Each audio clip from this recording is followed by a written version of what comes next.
where I'm at. We're at the waiting for baby house.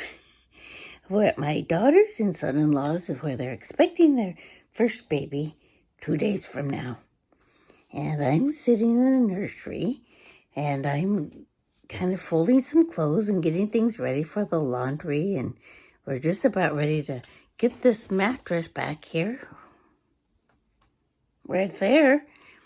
Get that all set up and get this room all set up for this little munchkin that's coming into our world. And, you know, this is a time of Nettie's life where nothing else is really very important except for preparing for this little baby to come into the world. And there's nothing like watching your children bring in life to the world and get to know just how important they are to us.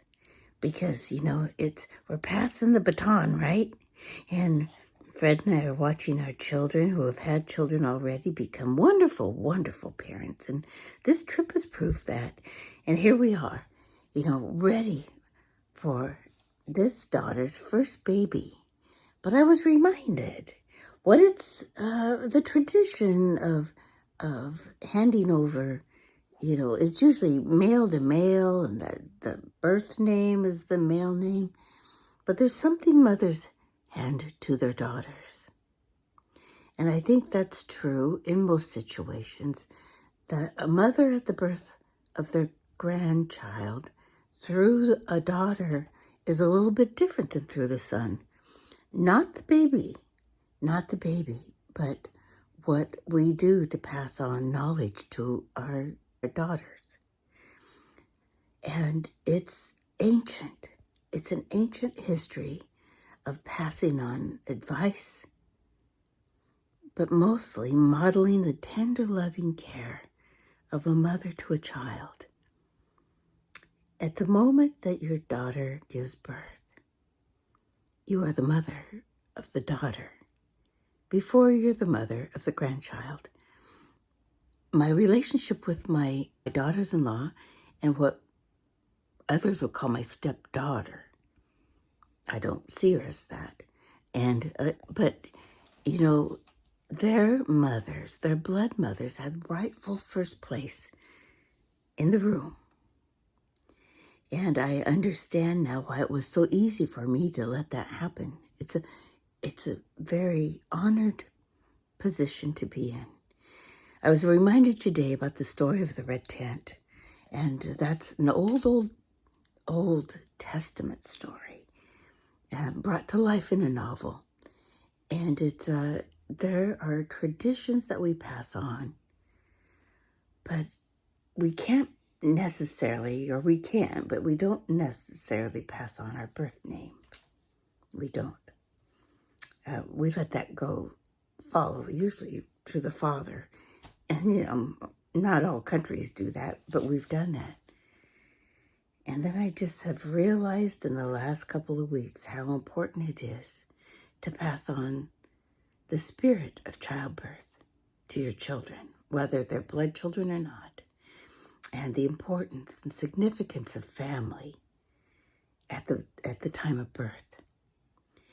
And so I'm here for moral support to my daughter with the same anticipation and the same amount of love for a grandchild that I already love so much with all my heart I can't even believe it. Each grandchild has been such a gift to Nettie and Fred. And this one will be no different. But in a day or so, I'll be holding the hand of my daughter and encouraging her, and inside, having the same normal fears that you have during times like this. But I expect an explosion of love, an instant love for that baby. And I will be so proud of my daughter as I were proud of my other 3 daughters in giving birth. But today I feel like, I don't know, I feel like a matriarch. I feel like I have an important place as a matriarch. And no advice I give on, oh, well, should you bundle them up like a burrito or lay them out flat in the air? I don't have.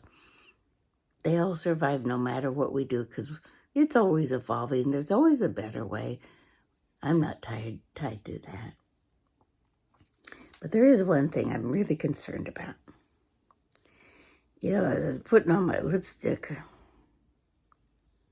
I realized I don't want to scare this child with this old lady mustache and chin hair.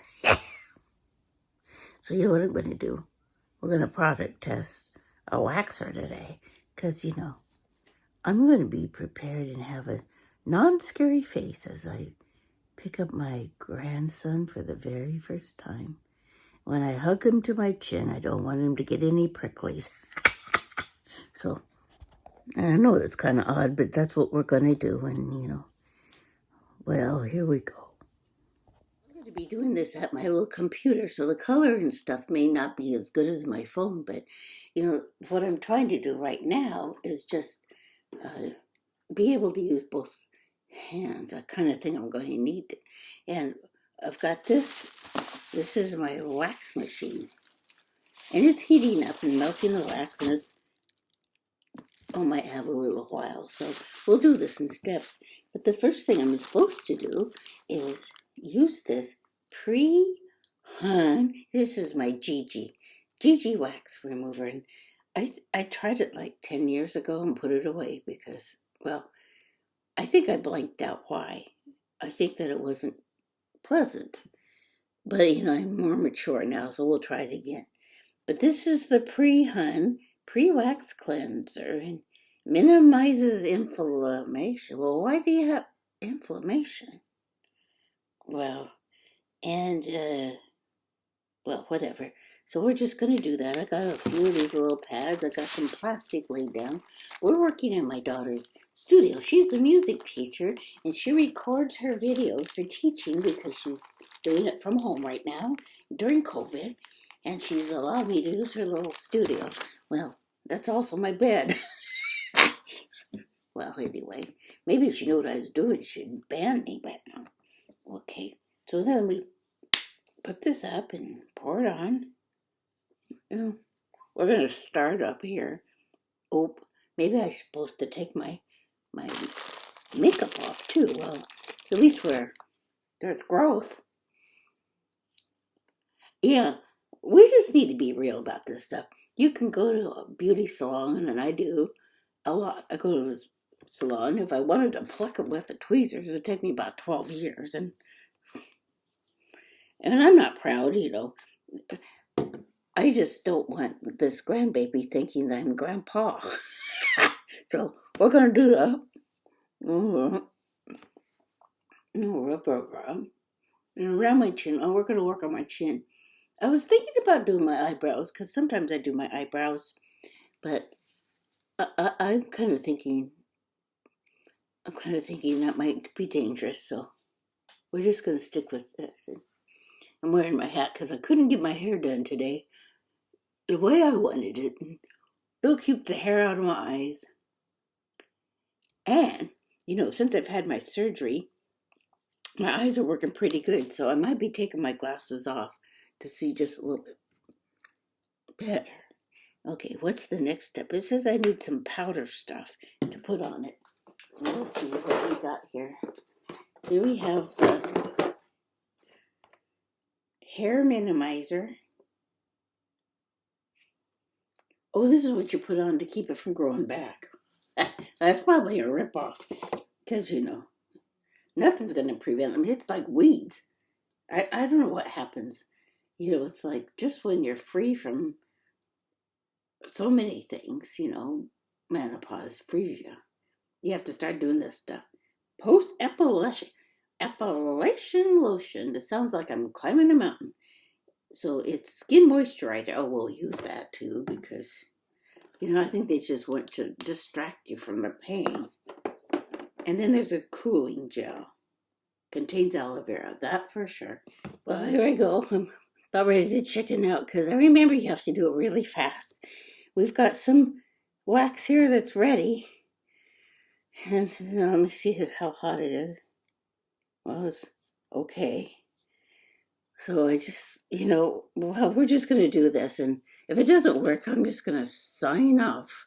But here we go. Gotta get the plastic over here and let's try it. First side. I got some little linen cloths and those little suckers are going to rip my hair out.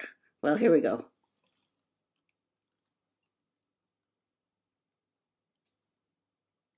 Are we ready? Now I know my stylist does this. And then she just does it really fast like this.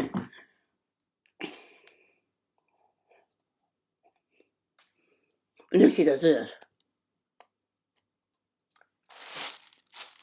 And she does this again. Get all that stuff off.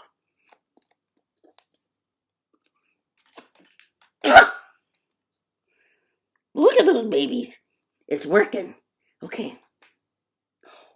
Smooth as a baby's butt. Isn't that ironic? Okay. Other side. This isn't as bad as I thought it was going to be. Today's lesson is bravery. I wonder what happened if I did this to Fred. Okay, here we go.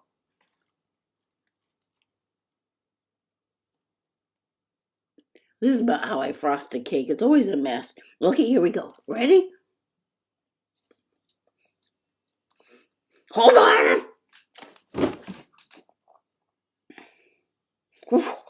Good job, Nettie. The ones up by the nose kill you the most. Here we go.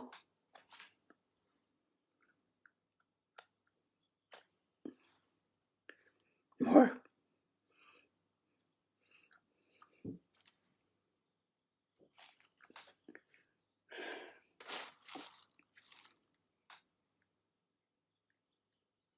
Oh my goodness. This is kind of cool. It's not really even very interesting because nothing went wrong so far. They're still coming out of there.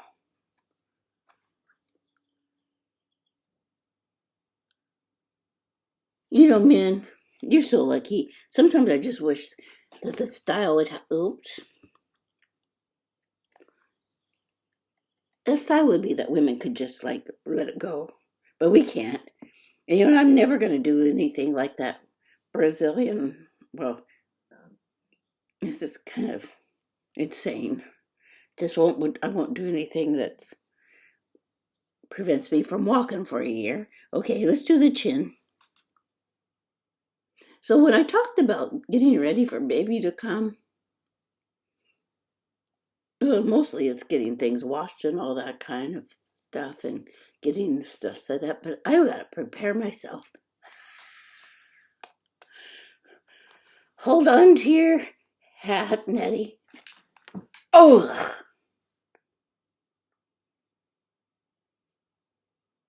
Oh, I missed a bunch. Okay, come on. Ready?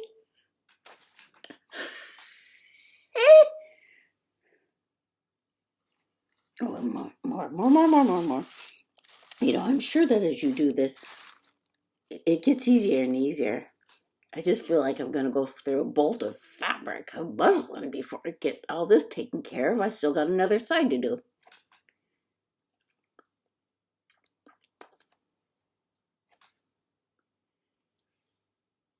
Oops, there's some under my chin. You don't want it to dry for too long. Well, I don't think I'm going to get the bravery award after all because it's relatively easy. And, I think the main point here is however you need to prepare for big events in life, just do it. I'm sure there's some right there. And you know what? Sometimes I need to get a lawnmower out because every once in a while I'll see this great big long thing growing out from nowhere. And I think, how many years has it been there? And nobody's told me. Fred doesn't care, so he doesn't say like you've got a big Herman. That's what we call Hermans. He gets them out of his eyebrows. He never tells me he loves me no matter what. Ah! Oh, I got a lot more to get. Oh, what if I run out of fabric? Oh, I have some great big ones here someplace. Here we go. Ah, so that wouldn't hurt. Okay, here we go. Really quick. Ah, right here. Gotta move fast.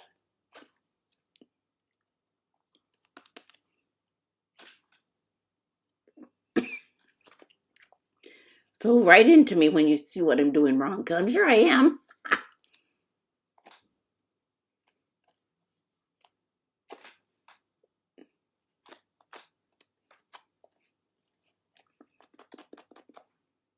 Oh, I'm gonna get all that off.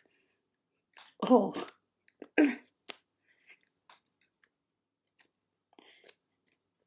Oh, where's Ethel when you need her? Those are my Lucy moments. Oh, oh, Lucy, I love you. Oh, it's all over my fingers. Here's some big ones. I think this was meant for my chin, not my lip. So, whoa! I just dropped my ear bob. Looks like a COVID mask that shrunk.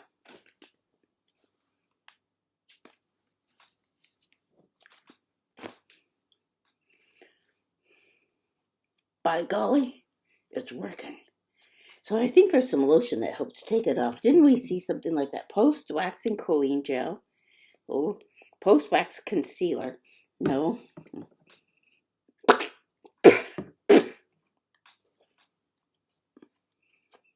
Well, what do I do about this stuff that's still there? I think it's an oil. I think we use oil. And it might be slow grow. Oh, this is argan oil. It's called slow grow. I'm just going to use it to see if I can get off this excess wax. You know, I could better pay more attention, but when I go next time. Oh, look at that's thick. Oh, let's put that on there.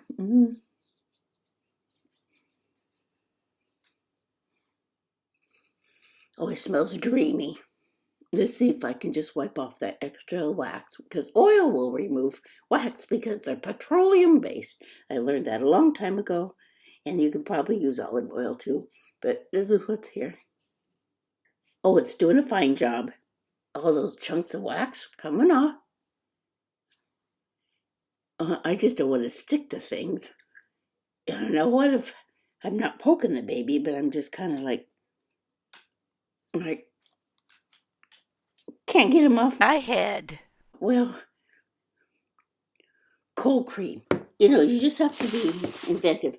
Well, the bummer is that I left the instructions at home. So cold cream always does everything. It's going to take off my lipstick, but you've seen me without lipstick. I'm not proud. And then might as well just take off my makeup at the same time. Rub it in. Well, let's just wrap up here. Thank you for being patient with me. That's a product texture. This is my GG Honeybee. Let's show it to you again. GG Honeybee Wax Remover. There's the words. There they are. And, I start spilling some wax. I just don't use my head sometimes because I'm so excited. But that's okay. We got a little protective sheet down here. And, oh no. Well, where's a rag? I'll use one of these. I am sure that if I was settled nicely in front of my vanity and had everything in my home, this wouldn't be such a tribulation. But it's been fun, and I got something accomplished. But mostly, as I sit, that works just fine. Get yourself some Pond's old-fashioned cold cream. It is one of the best products in my Pond's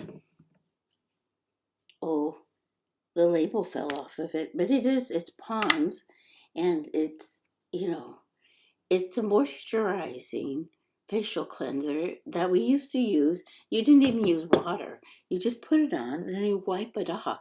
And it takes away all the grime and the makeup like that, see? And it's taken away the wax that was stuck on here. Right here.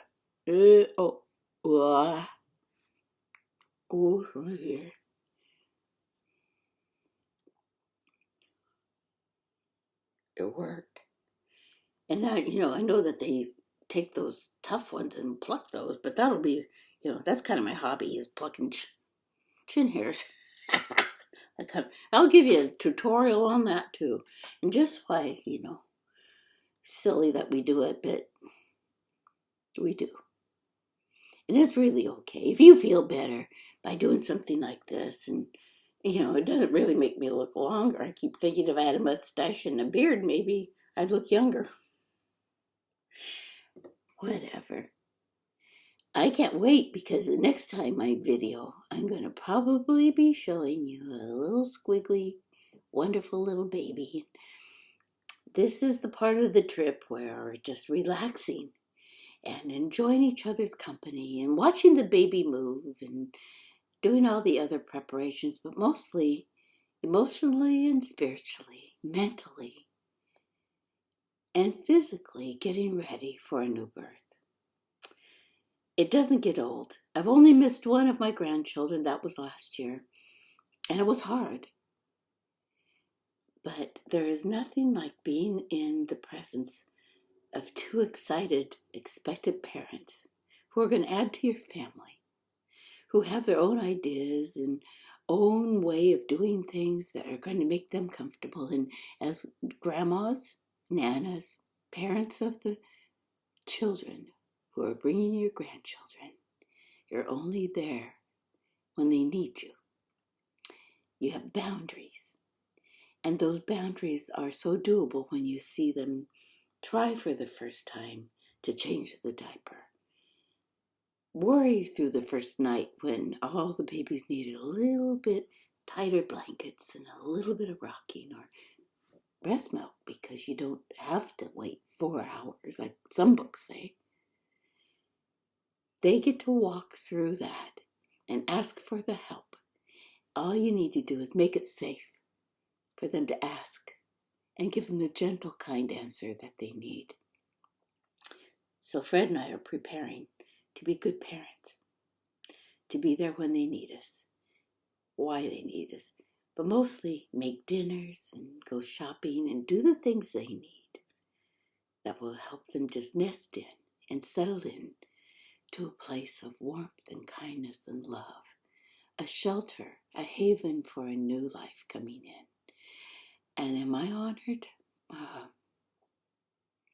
I am here to be a first responder in love in ways that only nanas can do.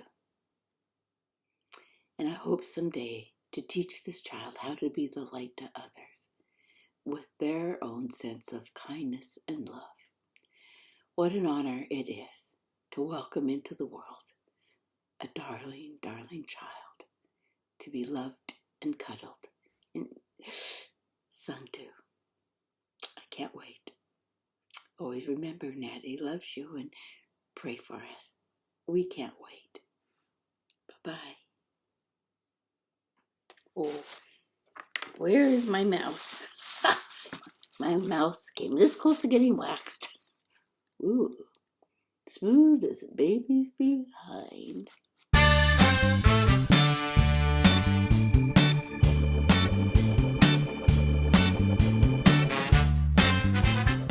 If you want to see more of these educational videos from Nettie, if you subscribe, then Nettie will be around for a long time. Well, please subscribe.